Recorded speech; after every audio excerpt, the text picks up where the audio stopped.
This is Breakthroughs, a podcast from Northwestern University Feinberg School of Medicine.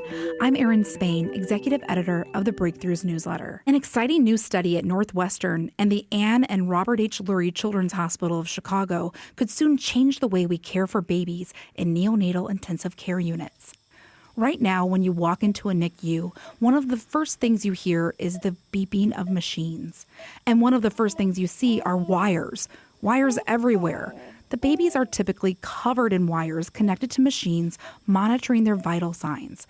They're essential, but can damage fragile newborn skin, making diaper changes and feedings cumbersome and disrupting skin-to-skin snuggling that helps new parents and babies bond. Northwestern's Dr. John Rogers and Dr. Amy Paller have just published a study in the journal Science that shows how ultra-thin electronic sensors developed in Rogers' lab have the potential to make NICUs wireless.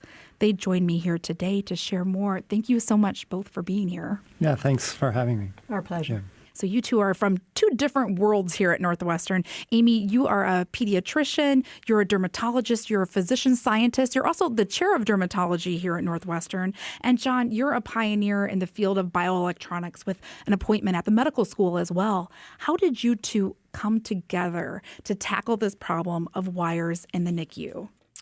Well, I reached out originally to a colleague of John's, having learned about the flexible electronics in a Northwestern publication. That began a great excitement about the potential value of these devices, both for hospital-based use and also for outpatient medicine. We started out more than 5 years ago now on a project that looked at use of these devices to monitor wound healing and its potential complications after simple skin surgeries, and advanced from there. It was shortly thereafter that I happened to be at a national meeting on investigative skin research, where John was giving a talk and happened to show a picture of the potential use for monitoring in newborns. I got excited, reached out, and the rest is history. A little background, John. This is your world, creating these sensors, these devices. Tell us about what you do in your lab and how you brought this into the NICU. Yeah, so, this is an area of research that we've been interested in probably for about 10 years, really initiated by just open-ended kind of academic curiosity around what would be required from the standpoint of material science and electrical engineering and reformulating classes of electronic devices that exist in the consumer world to be biocompatible, to allow intimate interfaces with the human body. And the skin is certainly an interesting starting point, right, in that context, because it's the largest organ of the body. It's a great place for non-invasive interfacing of electronics. Where the skin can act as a window for precise clinical-grade measurements of underlying physiological activity. So really an attempt to move qualitatively away from kind of the rigid, loosely coupled devices that currently dominate wearable technology into technologies that look a lot more like skin itself. So very thin, soft, compliant electronic systems that can softly laminate on the surface of the epidermis to record underlying body processes, vital signs, for example, with data streams that are sort of actionable from the standpoint of a physician. So moving from qualitative measurements of step count, for example, to ECG recordings, with clinical grade quality. So that's been something we've been interested in for a long time. There are a lot of kind of interesting questions around, the material science that you would need to develop for that class of technology. And so we're engineers, and that's the perspective that we bring. But ultimately, in order to have impact, we really need to be collaborating with clinical folks who understand the use cases. And so that's where, this collaboration with Amy and several others as well in Feinberg and Lurie has been so fruitful for us. And before Amy approached you after that national meeting, had you had thought about bringing a device like this into the NICU, or? We thought about it, but just in a vague sort of engineering-oriented way, right? So I think we were aware of the kind of wired-based systems that are needed in NICUs and the hazards and the deficiencies associated with that approach. And so it seemed like a good match. But in order to do anything, at a realistic or impactful level, you really have to team up with the experts. And I think Amy's base of knowledge around skin, combined with the neonatologists and the pediatricians that we've been working with here at Feinberg and Lurie, have resulted in a really powerful interdisciplinary team that spans the entire base of knowledge to make this really happen. Amy, take us into the NICU. What does it look like in there when you walk in? What do you see? Well, the NICU is a very complicated place filled with very sick babies, many of them born prematurely, so they're very delicate. And I could say, let's go, John, let's just get this project done, but it's not so simple. It really took a lot of effort to get people together. The neonatologists obviously had to be involved. There are other pediatricians who are part of this process, lots of nurses and nursing directors, as well as other research personnel who had to sit down, figure out how to move forward, get institutional review that allowed us to be able to move forward, get an initial grant. And now we've been in the NICU, the Neonatal Intensive Care Unit, for about 2 years moving this project forward. And it's important to note these babies that are part of the study, they still have the traditional wires on their body, but they also have John's device on their body as well.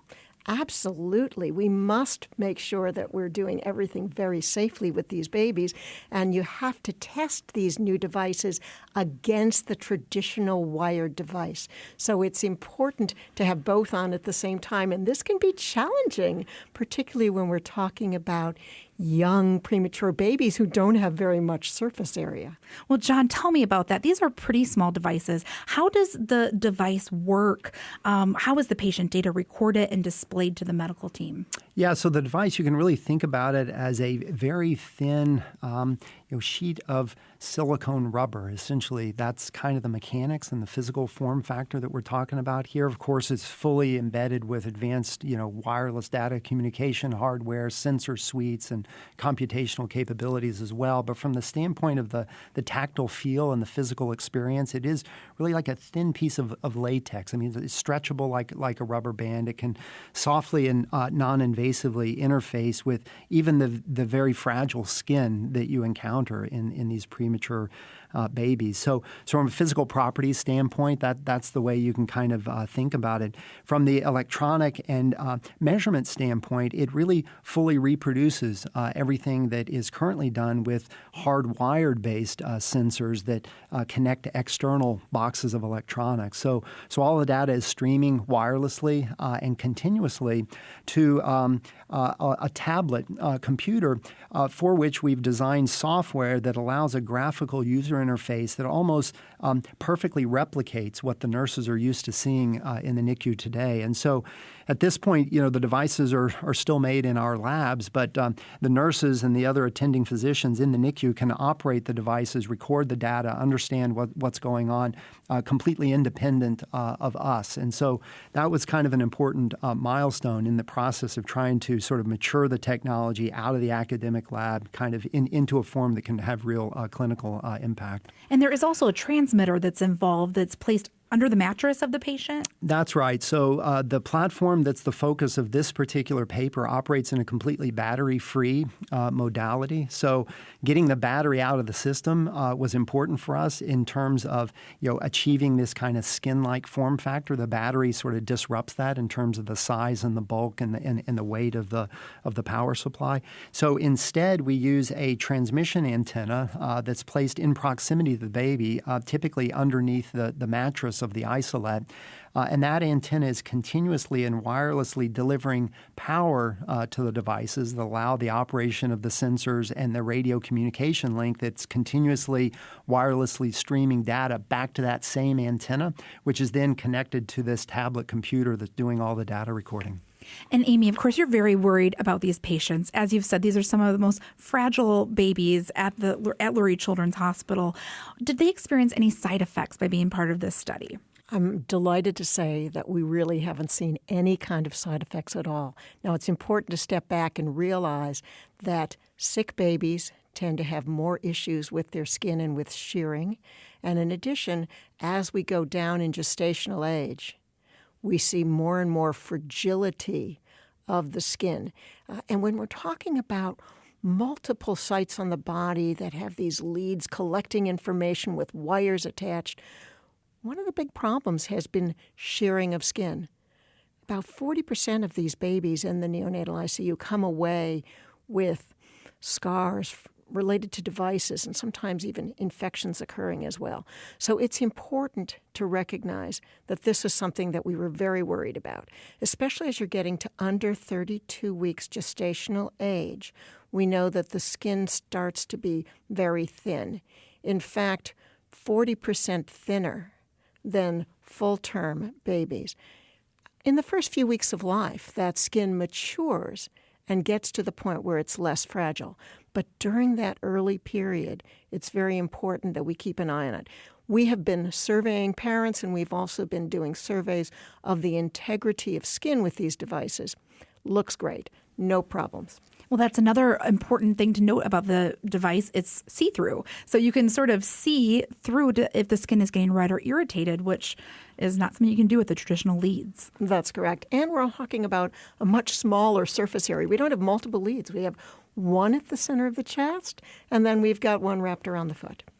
So tackling an issue such as this requires so many approvals, as you mentioned, just being in the NICU, collaboration from nurses, doctors, of course, parents. But most of the parents you encountered really didn't mind being a part of this study.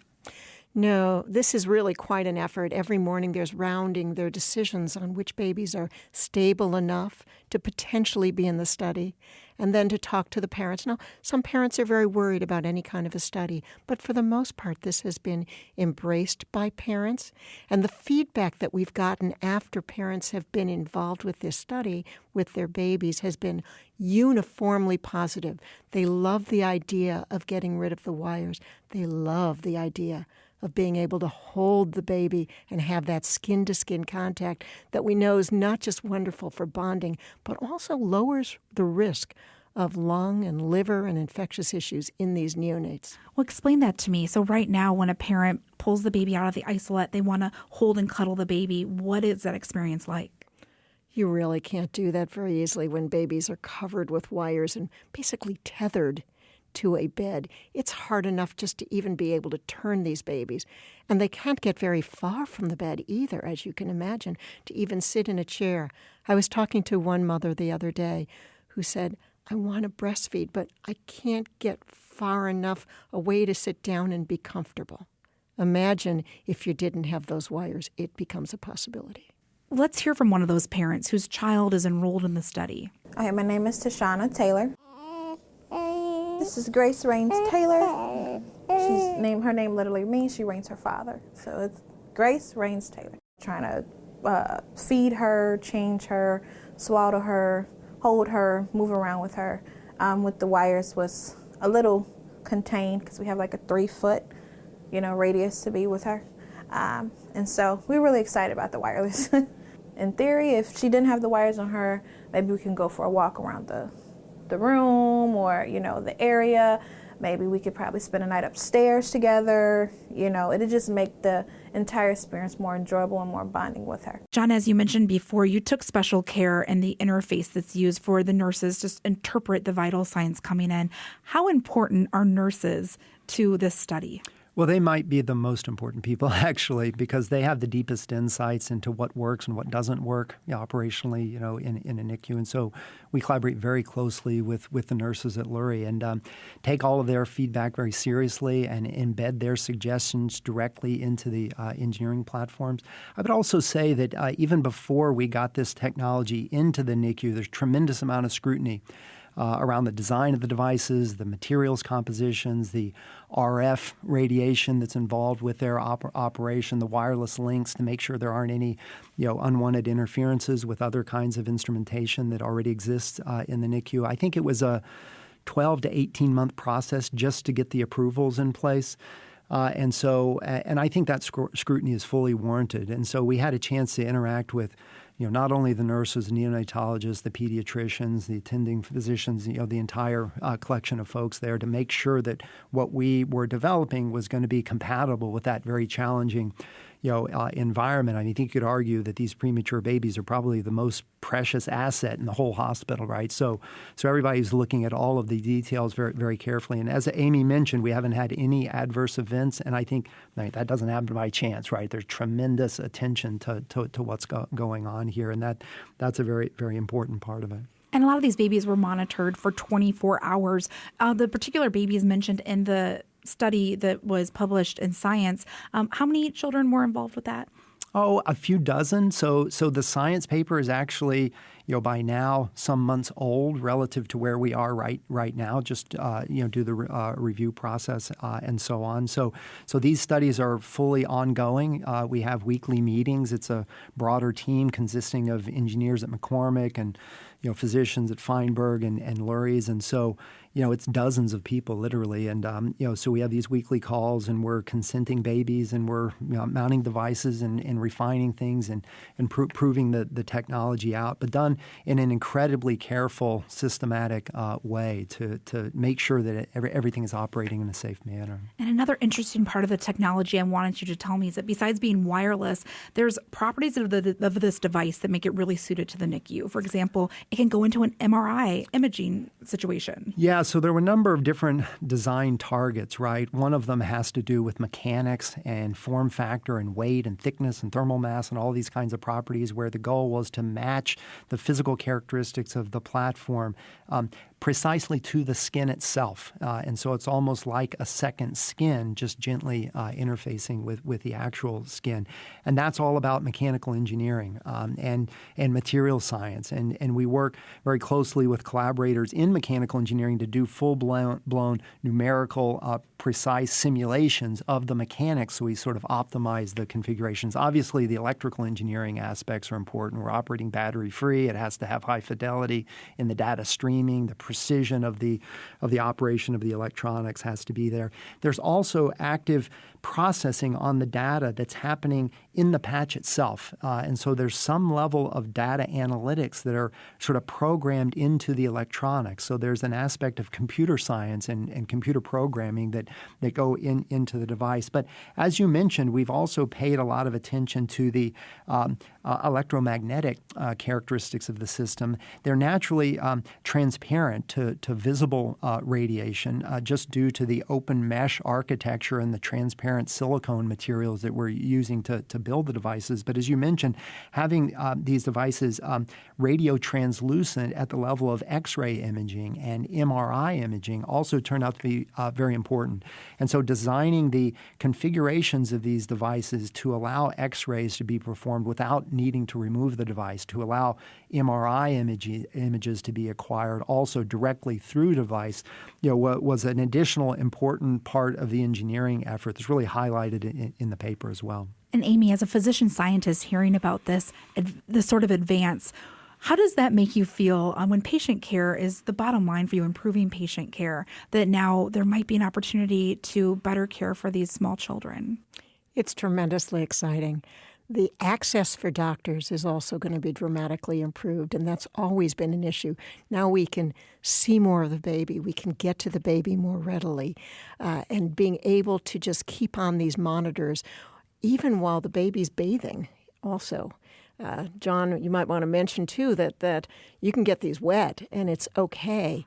To be able to do all kinds of things that are now somewhat curtailed by having a baby that's just covered with wires is revolutionary. Yeah, so the devices are encapsulated in a way that makes them waterproof, and the kinds of radio transmission frequencies that we're using are compatible with biofluids and water. They're not disrupted by that kind of thing, and so they're quite robust in that sense. I mean, I think an additional consideration here, and so I think the Science paper is great. We hope that's the starting point, not the ending point. Obviously, we want to see this deployed at scale, and so issues of cost, really really matter here. And, I think ultimately we would like this type of solution to be much lower in cost, than what's done today with these hardwired sensors and in large-scale boxes of electronics. And so if you look at the parts cost and the materials costs associated with these devices, it looks to us like you can put them together for maybe $10, $15 or so. And so if you compare that cost to what's the gold standard of clinical care today, it's comparable to the leads themselves, which are used in a disposable manner. Mm-hmm. They're not reused. And so I think our vision is that these devices would be used once. They could be recycled, but you don't have to worry necessarily about sterilizing them to allow them to be reused. So I think that's an important additional feature of the engineering. And it also opens up opportunities for using these kinds of devices for the developing world, where there aren't any monitors currently. And so that's an important part of where we're going into the future as well. And that's a very real project that's happening right now. While most people may be hearing about this technology with the science paper, you've spoken about this publicly in the past. You were actually approached by Bill Gates. Tell me about that and what you're doing with his foundation to deploy this into other countries. Yeah, so that was an interesting, interaction. The Gates Foundation has been, very active in issues around global health and global challenges in health, primarily from the standpoint of drugs and vaccines and pharmaceuticals. And I think the foundation, I wouldn't want to speak for the foundation, but my understanding is that they're developing a deeper interest in technologies that could be companions to vaccines or drugs or standalone, pieces of technology that could lead to improvements in health status in the developing world. So I was invited along with a very small other collection of speakers to present directly to Bill Gates in September 2017. So I had a chance to meet Bill and his entourage and gave a talk on this stuff and brought some of the devices. And after the presentation, I was able to convince him to try one out. And so he actually wore one of the devices. I got a picture of Bill Gates wearing a device. It's on my phone, one of my most proud and precious photos on my phone. But I think that interaction served as a nucleation point for what is now a funded program through the Gates Foundation and the Save the Children Foundation to distribute these devices into the developing world, India, Pakistan, and Zambia in particular. And so the target, and we're on track for this, is to deploy 20,000 units into those three countries through 2019. Using support from the Gates Foundation and the Save the Children Foundation. It's very exciting. And these will be going out on an experimental basis. They're still an experimental device, but the potential is there to really make some big changes in those countries. Yeah, it really allows us to exercise the manufacturing flows, demonstrate robustness for operation in those kinds of environments. We'll be working closely with the folks at Gates to understand analytics around the data to develop deeper insights into what these measurements are saying about the health of the babies. And so it's a tremendous opportunity to take the technology sort of to the next level. And I think that it should be emphasized that these devices have tremendous values beyond the neonatal intensive care unit. That may be where it started, but this has moved now into the pediatric intensive care unit, into the cardiac intensive care units for these babies and older children as well, and can also move into the adult world of the hospital and beyond.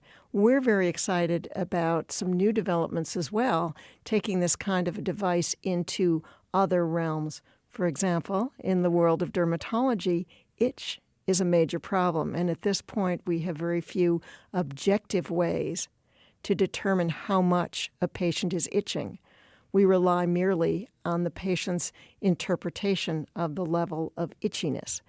Now there are devices that John and his team are developing that allow us not just to determine how much movement there is that simulates itch, but actually to distinguish, that allow us to determine movement versus scratching versus rubbing using mechanoacoustic sensors.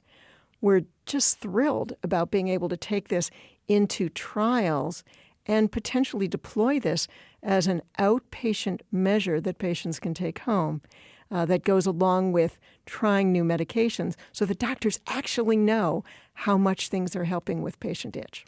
Yeah, it sounds like these devices really are a perfect match for skin and medicine. Not just skin and medicine, but really throughout the realm of different disorders in medicine, not just collection of vital signs. John can address a few of the other directions that this is going, but it's really, truly going to transform care, both inpatient and outpatient.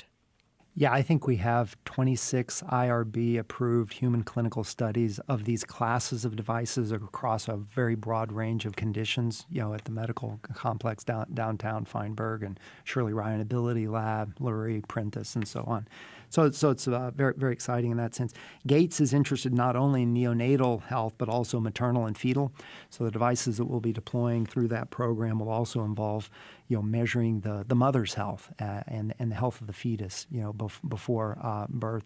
I would also make a comment about Northwestern itself in this context. To our knowledge, there are no programs like these anywhere else across, other universities in the U.S. And I think it's happening at Northwestern because we have a tremendously collegial and collaborative set of faculty, both in engineering and in medicine.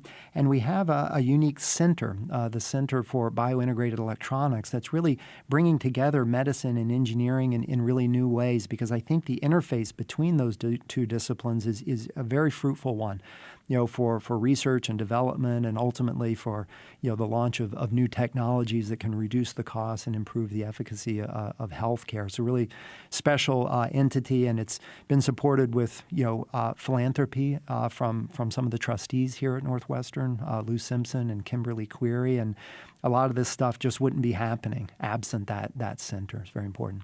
And these are becoming realities. This study is sort of the proof of concept, the first look at that it can work, but this is going to be going through FDA approval. Where are we at right now with that? When might we see these devices out on the market being used in hospitals? Well, we still have some work to do.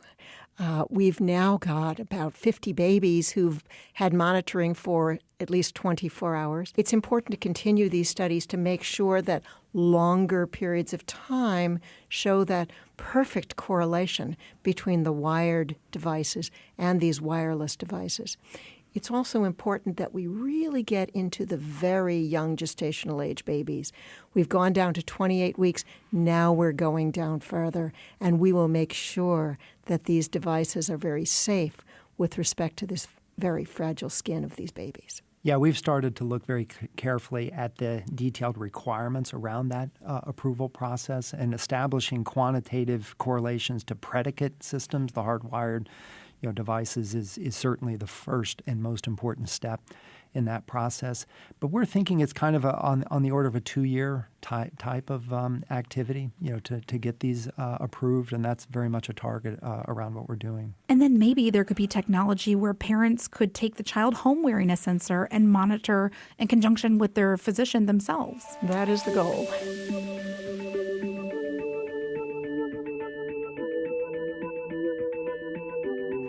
A note for physicians who listen to this program: you can now claim continuing medical education credit just by listening to this podcast.